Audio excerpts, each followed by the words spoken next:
I'm so happy that you've been able to come to our affair.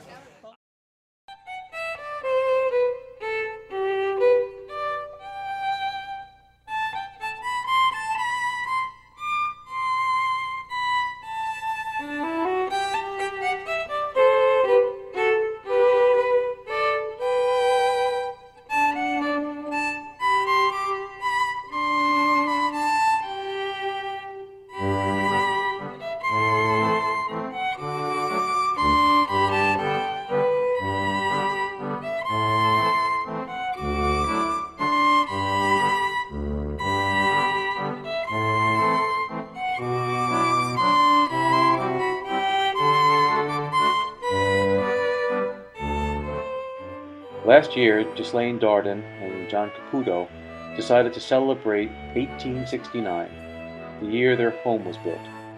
HPTV's Aparna Rishi sat down with Ghislaine to discuss the party and what led to her interest in 1869. So you moved in this house in 2001. That's correct. Right. Moved in 2001, and we needed a bigger house because I had 3 kids, and we had a smallish type of house. And while I really loved our house, I needed a bigger space, and I had been very specific about, because if I was going to move, and I was already in an old house built in the 1920s, and if I was going to move, it was going to be to an older house. And I got a Highland Park map from the 1870s, and I identified whatever houses, which houses were left. And so this one came on the market, and I knew was on the map, and I could tell by the lines of the house that it was old. And we bought it, and I've been thrilled ever since, because it's been really a wonderful house. To raise the kids. It was a bigger yard, and so everything really kind of worked together, and it was old, and that was really the key. And that's how your party. I love costume parties, and this was just another excuse. The house was built in 1869. We'll have an 1869 ball, and we'll live as if it were in 1869. And so everything was going to be as if it was in 1869. We weren't going to use electricity if possible. We were going to eat food from 1869 recipes, and everyone who attended had to be a person, had to portray a character that was alive in 1869, and would have been an adult. It couldn't be an infant, but it had to be an adult. And they did not have to be famous, and they did not have to be world renowned. It could just be an ordinary Civil War veteran, soldier. It could be anyone. I am Anna Wilson, and I am a madam. I make $825 a month. I like to invest in real estate. I am the queen of the underworld. Dr. David Livingstone, known for being an explorer. Contrary to popular belief, we do not always wear pith helmets. That's why I had this on. Well, my name is John Brannigan. I'm a patrolman with the Metropolitan Police Department for New York City. Well, I'm Sitting Bull. I don't have any facts to tell you. Most famous for my defeat of Custer at the Battle of Little Bighorn. I'm an actress. I was born in upstate New York. I was famous for my trouser rolls, which is where they were sort of risque, and I would wear tights to show off my legs, which served me well when I became a spy for the Union Army. I often cross-dressed as a man. I am Elizabeth Jarvis Colt, and I'm the richest woman in America right now. I'm Walt Whitman. I just turned 50 last week, by the way, on May 31st. Samuel L. Clemens. You might know me as Mark Twain. I'm a writer. It was built in 1869, and I had done a title search shortly after we bought it, and I was able to trace back the history and learn about the owners, and and just find out the age and find out how much land it originally started with. The barn over there was originally attached to this house because the property extended to South 2nd Avenue. Tell us a little bit more about this. I mean, if you know who the owners were. The owners, I don't know much about the owners, only that they were Mr. and Mrs. Neal. It was William Neal and Julia Ann Neal, and they came from Brooklyn. They took out a mortgage for $1,500. It was a 3-year mortgage, and they paid $500 a year for 3 years, and they took the mortgage from the Benners. There were 2 brothers who owned the property in this general area. It was Hiram and Wesley Benner, and the Benner brothers purchased the land from Coe. I believe his name was Luke C. Coe, who had developed Adelaide, South Adelaide. There are several old homes of the similar age on that block as well. So all of these 3 homes, the one across the street, there are 2 across the street, and this house are all built about the same time. And it was on Benner land, and hence the block is called Benner Street. Yeah. So. But I was never able to find much else about the Neals, who they were in Brooklyn, what did they do, how did they afford to pay $500 a month, but they bought the house for $2,000 in 1869. And I really researched 1869. I Googled 1869 hundreds of times, and I found all kinds of information. You wouldn't imagine everything that you can find when you start to look. And what I did is I put together a booklet of 25 male and 25 female characters. And if you were really stumped and you couldn't figure out what you wanted to do, you could go to one of those characters. I made it really easy for people. First, I tackled the women characters, and there were lots of famous women. It was a time of the beginnings of the suffragette movement. So you had a lot of women who were slowly starting to try to gain rights, and it was very hard. And one of the fascinating things that I learned was that the women in the East, who were, I guess, middle-class women, once they married, everything became the property of their husband. So you could have been an heiress, and if you married, all your wealth was transferred to your husband. You could not own property, and you could not, even if you divorced, which was such a big no-no, you lost custody of your children. Once I started to try to find more characters on women, like prostitutes, madams, these women who followed the gold mines, the miners out west, of course, not all of them, but a lot of the successful madams were the backbone of their little communities. They were the ones who funded the hospitals, who funded the schools, who built the roads, and who really kind of put in a lot of infrastructure. And they had the rights that the Eastern women were trying to get. These women in the West, the madams, controlled their money. They had an equal voice at the table. They could make loans to their prostitutes. Sometimes they would see them married.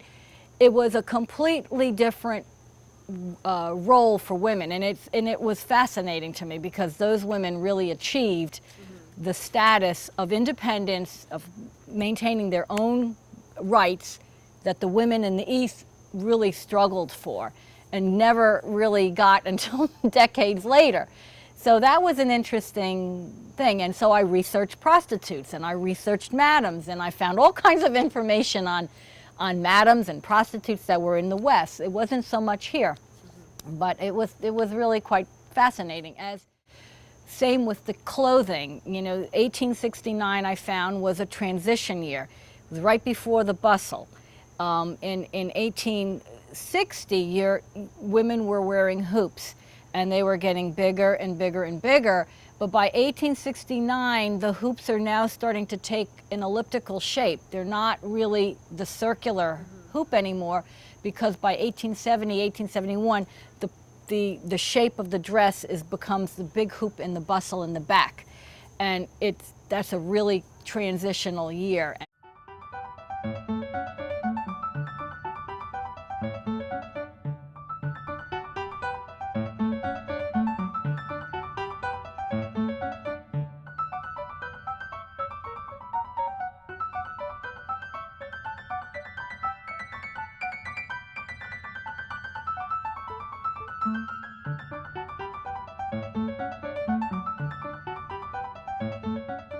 Now, of course, this was for women who were wealthy and who could afford it.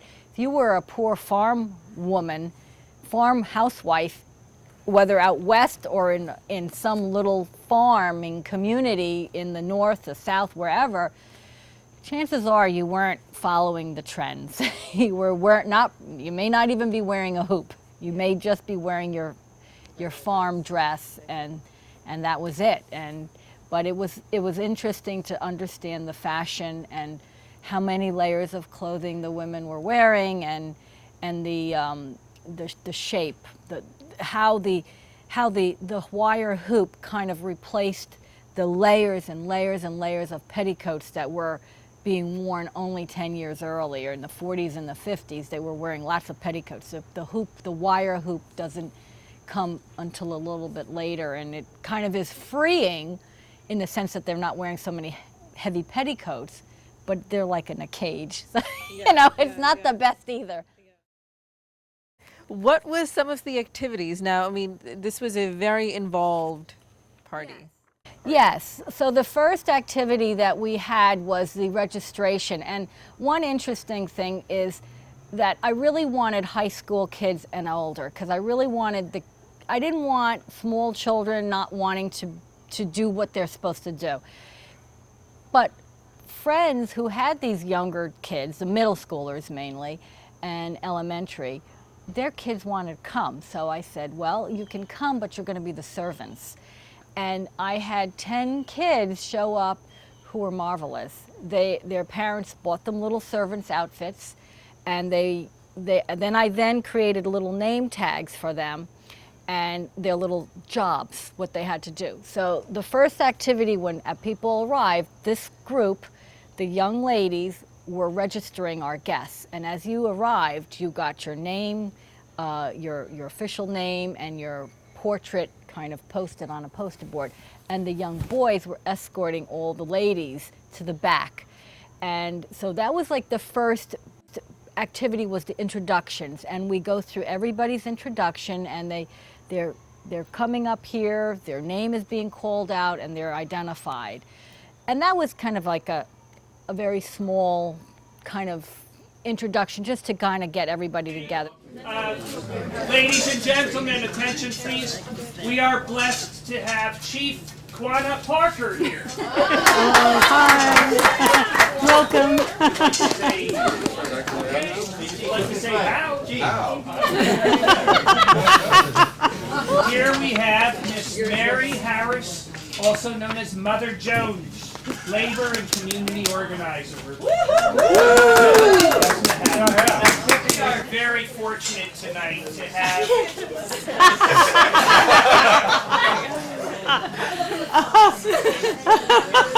the Bill Gates of the era. This is Mrs. Elizabeth Jarvis Colt, the richest woman in the world, owner of Colt's Patent Arms Manufacturing Company factory, a self-made woman. Well, this is Rebecca Alterman. She's a seamstress and union factory owner. Miss Sarah Fuller, first principal of the Boston School of Deaf Mutes. This is Ms. Elizabeth Katie Stanton. She's an abolitionist.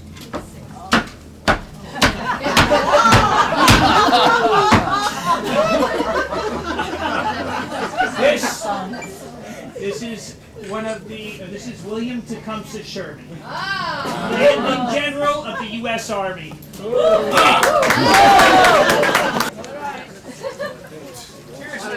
William Leggett, Rutgers football player.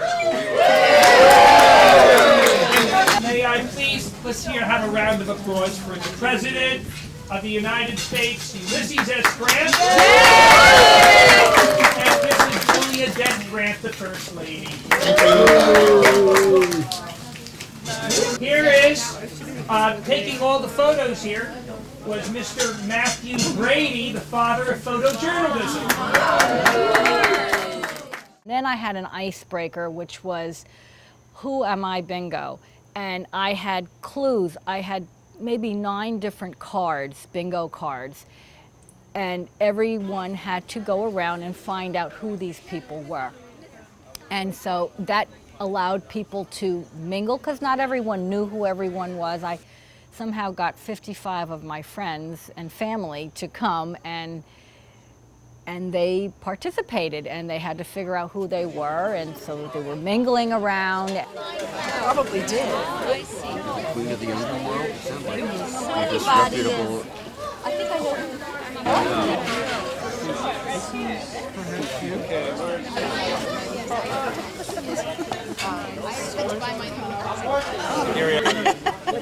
I'm Dr. Sharpo, so personologist.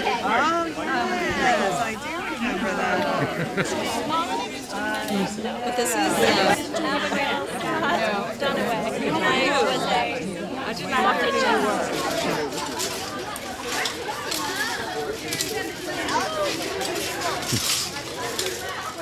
And another activity, the biggest activity that I had was, it was kind of like a market. I had set up 7 stations in the back, and one of the activities that the kids had to do was to give out color-coded cards. So every activity we moved into different color codes. And one of the things that they had to do, these kids were stationed at each market. The first thing the people did was to go and collect their envelope. And it was important for me to know what your character was, because I then researched how much money you would have made approximately a month. And in your envelope, you had what you made. So I had Chief Sitting Bull here. Unfortunately, he didn't make any money. He only had pelts, that he had to find somebody that was going to buy his pelts, and so he could then go to the market and buy things. So the Indians had pelts. I guess they were all the other Americans, even though they were really the Native Americans, but the other people who were not Indians had in their envelope a little story about what you made approximately a month, and then you had your cash, and then you could go to each one of the 7 stations and see what you could buy. And the purpose of that activity was to really let people know how little, because some people were poor, and how little you would make, and what kind of house you could buy if you were really poor, and if you were really wealthy, what you got to buy.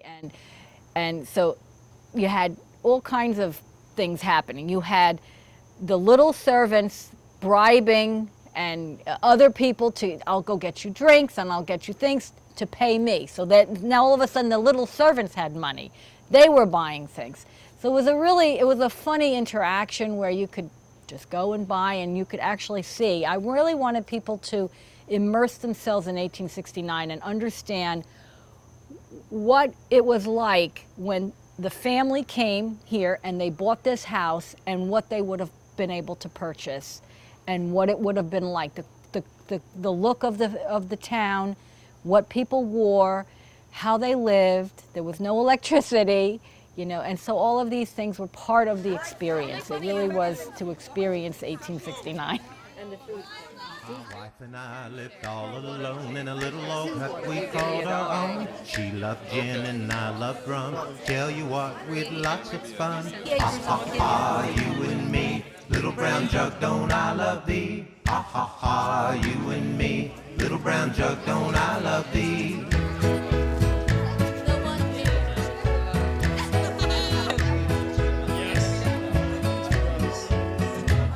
Tis you who makes my friends my foes. Tis you who makes me wear old clothes. Here you are, so near my nose. So tip her up and down she goes. Ha ha ha, you and me, little brown jug, don't I love thee? Ha ha ha, you and me, little brown jug, don't I love thee?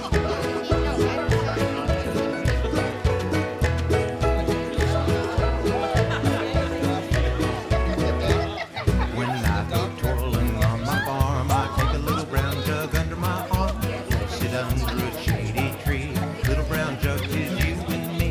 Ha ha ha, you and me.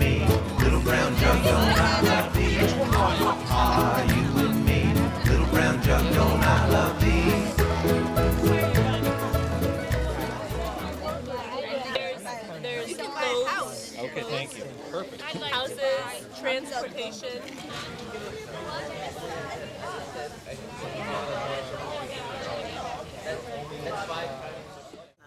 And the food played a role in that. The food played a big role, and I had started testing recipes back in September, about a year ago. And I have to say that they were really, really bad failures. I mean, a lot of the recipes called for a lot of eggs in the desserts, and they were always hard. And it got to be a standard joke that I'd invite my family, and then I'd say, okay, well, we have an 1869 dessert for you, and they'd all start to laugh. And I took pictures. Some desserts just went right into the garbage can because they were really bad. But somehow I came up with enough good, decent desserts that we had a low tea, which we had some scones, and we had little sandwiches, and we had tea. And then we had a dinner, and I found recipes on the Vintage Recipe website, and tons of recipes that you can get. The problem with those recipes is that they don't tell you what temperature to cook it at. They don't tell you how long to cook things for. So that was a challenge because you had to hit and miss. And then we had desserts, and we had part of the problem. If I could do it again, I would start earlier because you really don't realize how little candlelight and oil lamp light gives off. We were in the dark trying to find our food, and it was with no lights, and so that was something that I had not really tested before. You live and learn. What about the music? What role did that play, or how did you accommodate that into? I wanted to have a ball, so I picked music, 10 songs, mainly waltzes and polkas that we could learn. And in my guidebook I had sent out earlier, a year earlier, were YouTube videos so people could learn to polka and waltz. One thing we learned is that like a 7-minute waltz, you're really tired at the end of that waltz. Is there going to be another one? And when is going to be the next party? There will be another party, and the next party will probably be in another year and a half. I have a few ideas.